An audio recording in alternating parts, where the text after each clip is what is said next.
I'm Scott with Green Scott. Today I'm throwing down some fertilizer. This is a nitrogen, phosphorus, and potassium fertilizer. It also has 2% iron in it.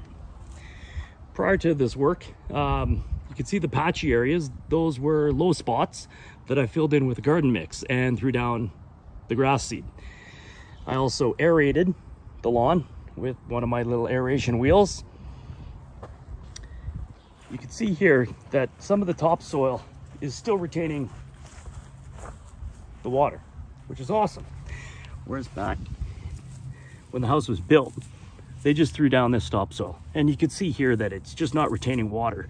Whereas the garden mix is 3 parts topsoil, 1 part peat moss, 1 part sand, and 1 part compost. And that's really gonna give that grass the nutrients that it needs.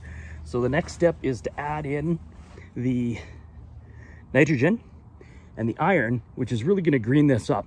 It's also going to make it grow really quickly. If you use a pound per 1,000 feet, that's fast growth. You're going to really get some definite good growth out of your grass. I definitely wouldn't recommend too much more than that, because what's going to happen is your lawn is actually going to grow so much, you're not really going to be able to mow it as quick as it's growing, or at least you'll slack on it. The grass will end up falling over and just not be as healthy as if it were to just stay around 3.5 to 3 inches in length. Follow more and I'll show you actually how to make iron for your grass the cheap way.